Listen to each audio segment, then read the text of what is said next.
Oh, good. There's hands. As I said to the other gentleman photographer, it's Dozy. Absolutely fantastic, both being a passenger and a pilot. I don't have words actually to describe how it is, but I just keep saying anybody that is interested in either coming out for a ride or training to be a pilot, to go for it. Absolutely. Oh, it's just one of the best things. It's just so much fun. It's great being outside, meeting fantastic people, and you're making a difference to other people's lives at the same time. So it's just wonderful.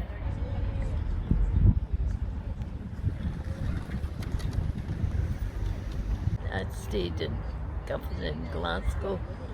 I never had a bike when I was young. The only time I was on a bike was when I went on holiday to my grandparents up in Angus, and they conjured up a bike for me. So I was only on the country roads. But another time, a car, which was unusual, the Glen, came round the corner and I was on the wrong side of the road, and there was a high bank, and so I just fell over the high bank. Did you not have a bike when you were out in nursing on the district? Oh, I had a bike then. Forgotten about that. So you would cycle for your job? I was a district nurse and I was on a bike until we had enough funds to get a car. Yeah, that's right.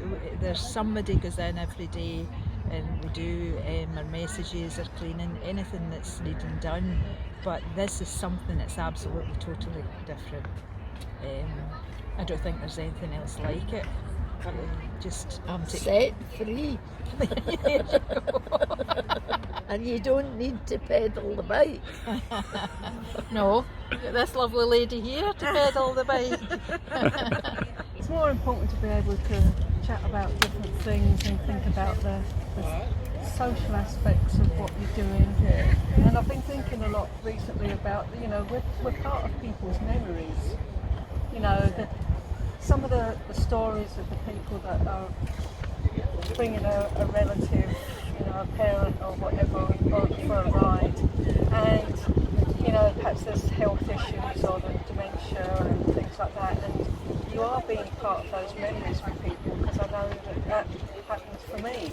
There was a chap called Jim Taylor, he was 95, had worked his days in the tax office at HMRC, and he was a Fred Astaire. He loved ballroom dancing, and he was only in the care home because he had lost the power of his legs, and at 95 he was bored in the care home. I mean, he repeatedly said that. He would read his broadsheet newspapers when you went in, and he would be sitting asleep because of the oppressive heat in the care home, and he'd see us and he would be getting ready to go out in the Trishaw, and he became one of our most regular passengers. And he always said to us, now if you're coming to take me out, I need to know that you're coming, what time you're coming at, and I'll need to know what kind of hat I'll wear that day, because I'll check the weather. So Jim was a power unto himself, and when we went along one particular Saturday morning, it was torrential rain, really, really bad rain. And it was a Saturday in summer in Scotland, but that's typical of Scotland. So we were facing the worry of going in to tell Jim his ride was cancelled that day.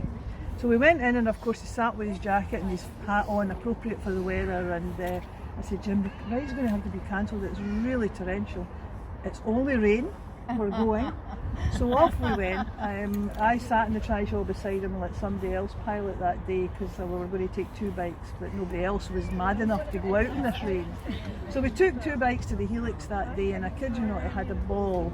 We met people in the path. We met a busload of students from Italy in the Kelpies, and then he emerged with this little black pouch from underneath the blanket and says, "Take me to the kiosk because I want to buy you a cup of tea. I've been planning this for ages."